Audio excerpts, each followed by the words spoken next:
অন্ধকারে ভয় করছে, মাকে খুঁজছ। আসছে এক্ষুনি তোমাদের মা। অসুররাজ অন্ধকের জয় হোক, অন্ধকারের বিকাশ হোক।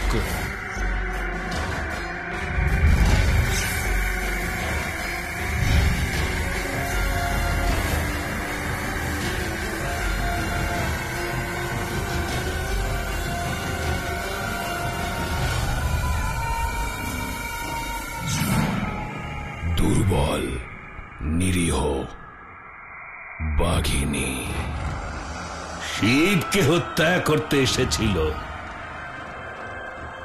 নিজেই মৃত্যুবরণ করেছে।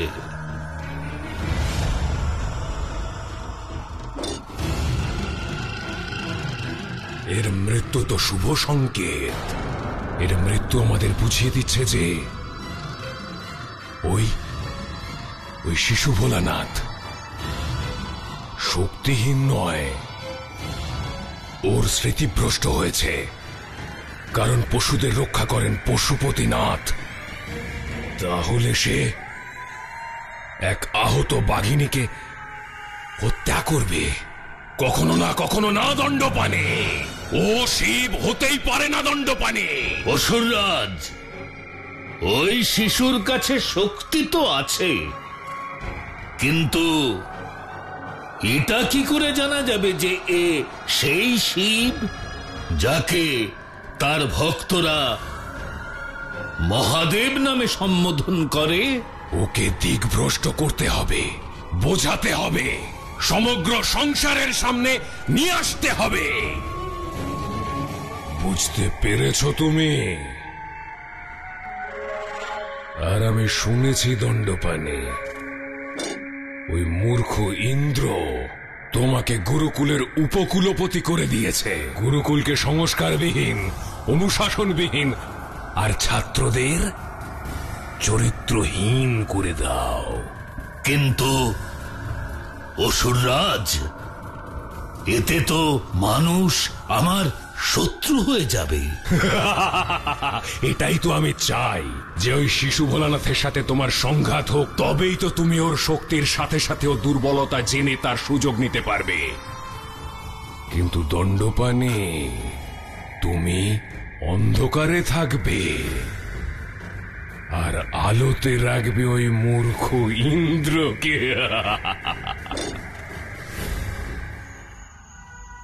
যখনই আমার সন্তানদের দিকে তাকাই, আমি অনুভব করি একদিকে বিধাতা আমায় ত্রিদেবের মা হওয়ার আশীর্বাদ দিয়ে সৌভাগ্যবতী করেছেন, আর অন্যদিকে ওই সন্তানদের সাংসারিক সম্পর্কে আবদ্ধ করেছেন। ঈশ্বরের এই রহস্যময় মায়াজালে এক মায়ের মনে সর্বদাই সংঘর্ষ থাকবে ঋষিবর। তিনিই তো ঈশ্বর দেবী, আর এই রহস্য ওনারই সৃষ্টি। আমরা শুধু এই লীলার নিমিত্ত মাত্র।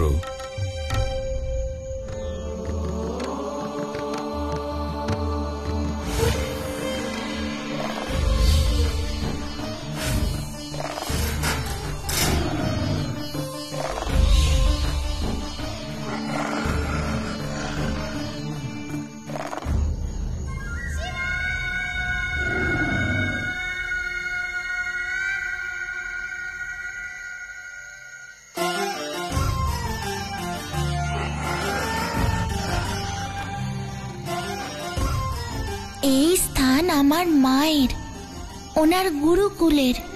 তোমরা দুজন এখানে থাকতে পারো, তোমরা এখানে সুরক্ষিত।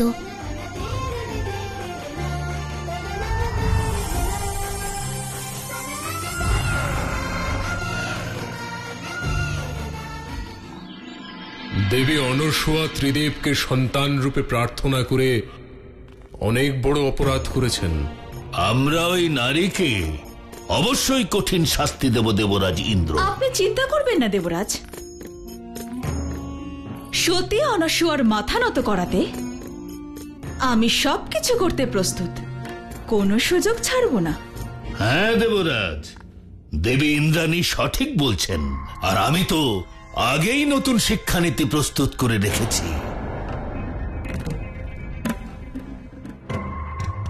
নিয়মাবলীতেও আমি কিছু পরিবর্তন এনেছি। যদি আপনি এটাকে প্রবর্তন করতে সহমত হন, তাহলে আমি এটা হলফ করে বলতে পারি যে সতী অনসূয়ার জীবন তছনছ হয়ে যাবে। কে এমন নিয়ম প্রস্তুত করলেন? আমার নতুন শিক্ষানীতি অনুযায়ী দরিদ্র আর ঋষিদের সন্তানেরা কখনোই উচ্চাসনে উঠতে পারবে না। তাদের উন্নতির পথ চিরকালের জন্য বন্ধ হয়ে যাবে। আর শুধু তাই নয়, যারা অনুশাসনের শিক্ষা দেবেন তাদের জন্য কঠিন শাস্তিরও ব্যবস্থা রেখেছি দেবরাজ। শুধু আপনার অনুমতির অপেক্ষায় আছি দেবরাজ।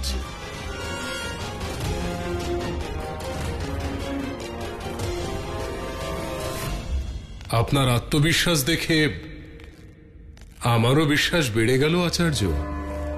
নিন, আমি অনুমোদন দিলাম আপনার নতুন শিক্ষানীতিকে।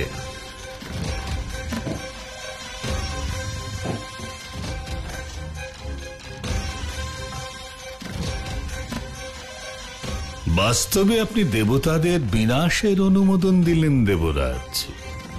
এবার আমি আপনার অনুমোদন নিয়ে এই গুরুকুলকে অসুরদের গুরুকুলে পরিণত করব।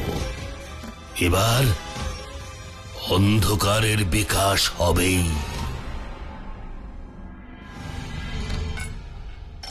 এসো, যে যার জায়গায় বসে পড়ো।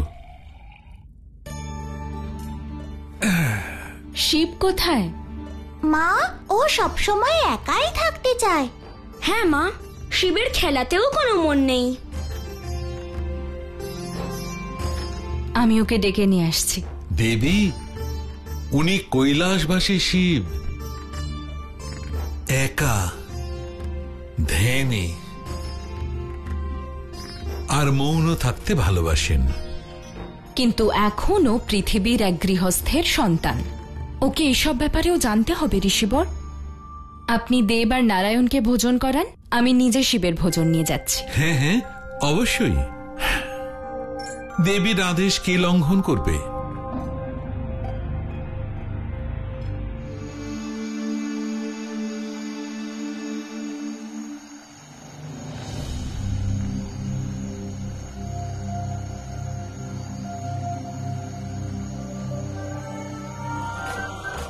শিব,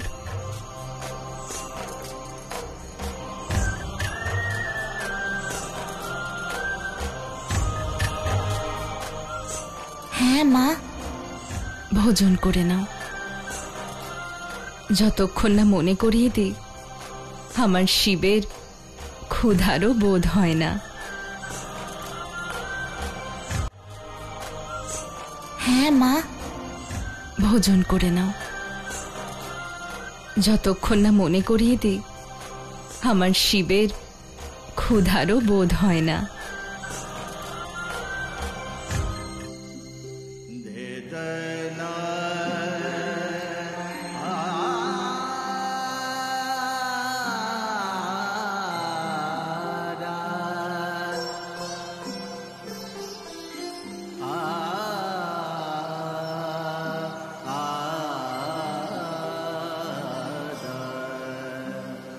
ক্ষুধা নিবারণ হলো শিব? হ্যাঁ, সে তো প্রথম গ্রাসেই নিবারণ হয়ে গেছে মা। কিন্তু তুমি আমায় বলনি কেন? তুমি এত ভালোবেসে খাওয়াচ্ছিলে, আমি কি করে বলতাম মা। জানি আপনি সব কিছুর ঊর্ধ্বে মহাদেব। ক্ষুধা, রাগ, বিদ্বেষ এসব আপনাকে প্রভাবিত করে না, কিন্তু এক সন্তান রূপে আপনাকে সব কিছুর সাথে পরিচিত করানোই আমার মাতৃত্বের দায়িত্ব।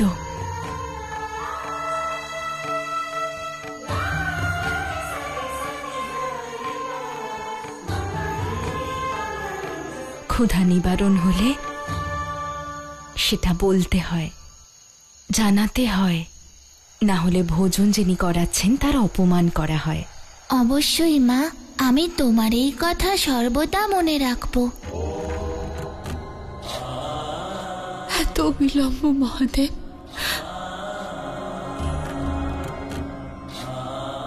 কেন?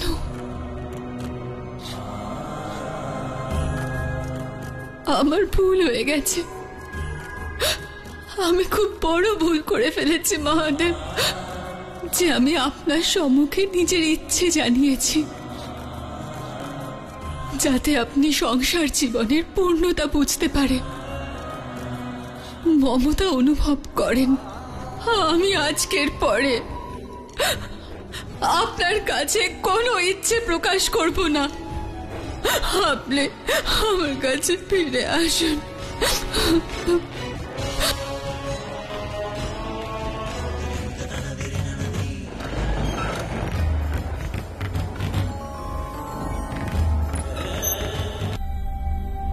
শিব, শিব কোথায় গেল?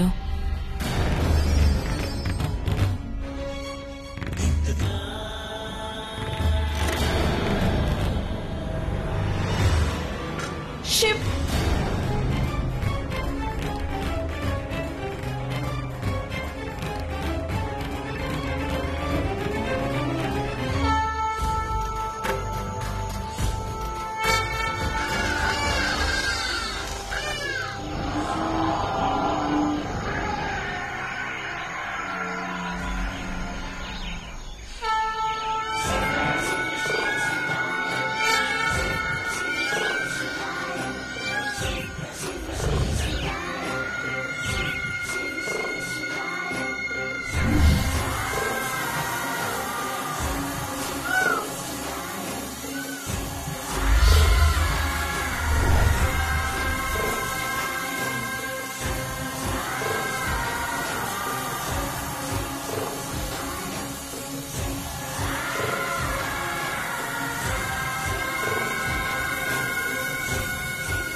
দেবী, আমাদের এখান থেকে চলে যাওয়া উচিত। মহাদেব এখন ত্রিলোক ভ্রমণ করছেন। চলো।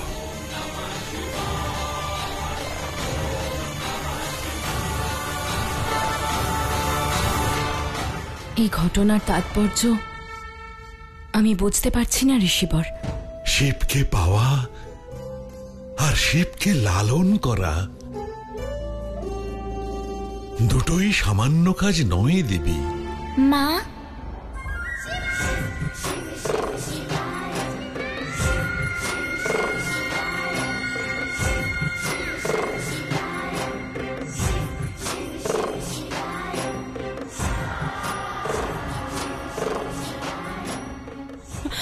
ওখানে যা হলো তা।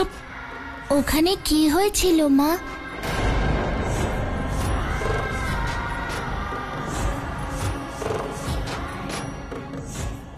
তোমার কি সত্যিই কিছু মনে নেই কি হয়েছিল? মা, তুমি আমায় কাল যা শিখিয়েছিলে তা আমার মনে আছে।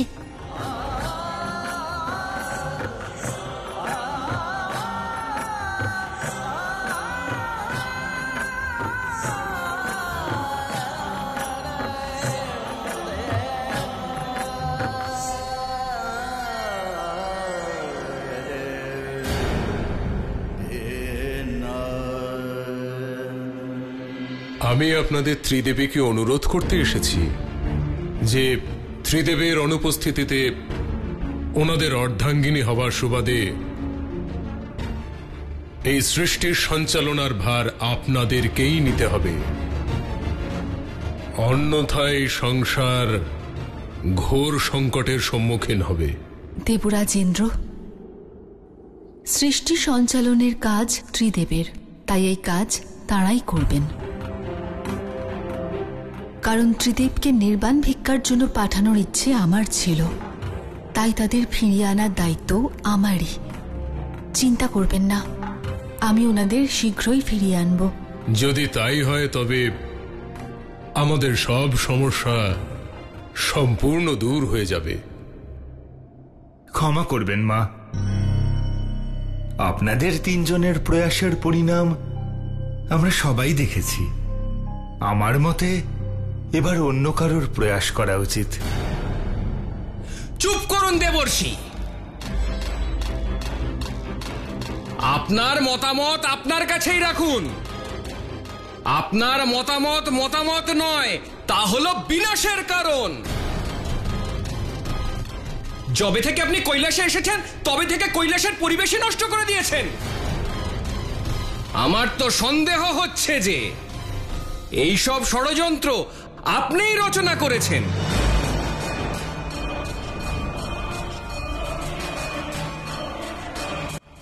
আপনি আপনি এ কি বলছেন ঋষভৃঙ্গি? আজ কি হয়েছে আপনার? আপনাকে নিয়ে আমার মনে সন্দেহ তৈরি হয়েছে। ত্রিদেবের নামে শপথ করে বলুন, এই সমস্ত ষড়যন্ত্র আপনি রচনা করেননি? দেবর্ষি, আপনি মৌন কেন? শপথ করুন আপনি,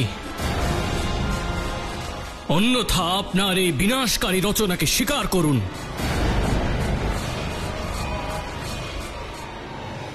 আমি স্বীকার করছি, আমি ঋষভৃঙ্গিকে মহাদেব আর মা পার্বতীর অর্ধনারীশ্বর রূপে বাধা দিতে প্ররোচিত করেছিলাম।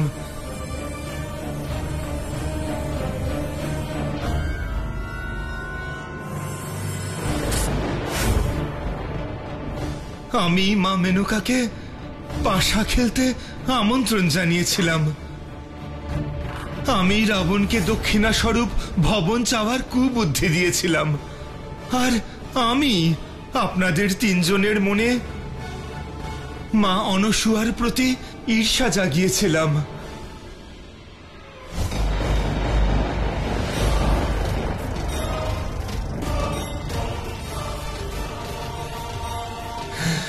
এসবে আমারই পরিকল্পনা।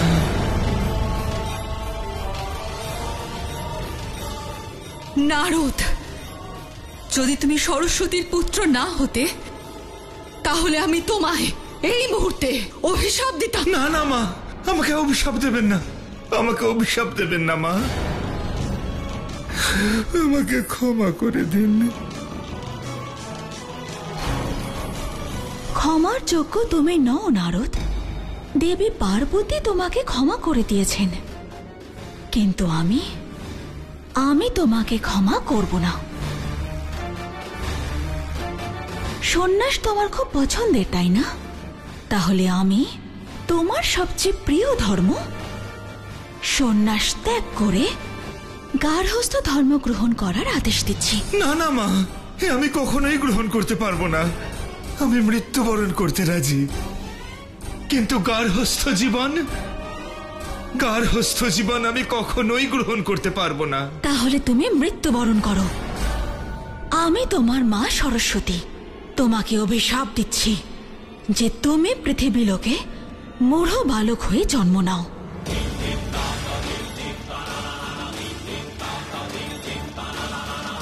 আর ততক্ষণ তোমার আসল রূপে আসবে না যতক্ষণ না তুমি তোমার প্রচেষ্টায় ঈশ্বরকে বুঝতে পারছো। যাও দুষ্ট, যাও।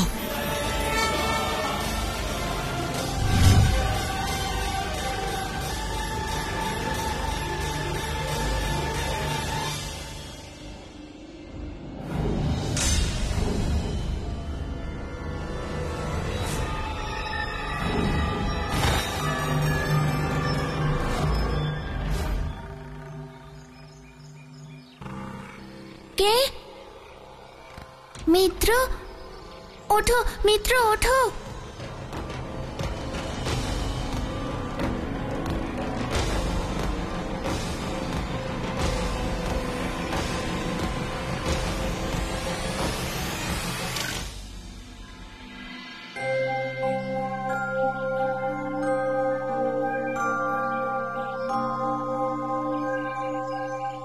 তুমি কে?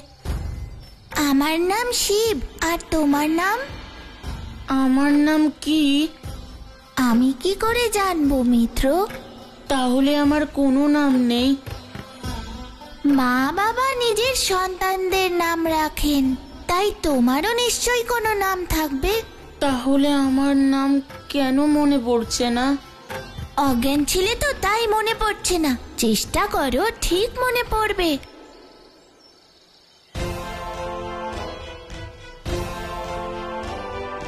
যে তুমি পৃথিবী লোকে মূঢ় বালক হয়ে জন্ম নাও।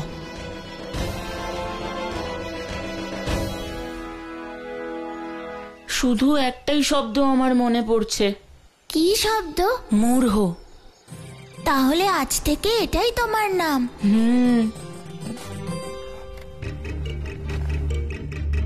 মা, তাড়াতাড়ি বাইরে চলো। মা, বাইরে কেউ সংকটে আছে, আর শিবও বাইরে রয়েছে। চলো, চলুন। এসো।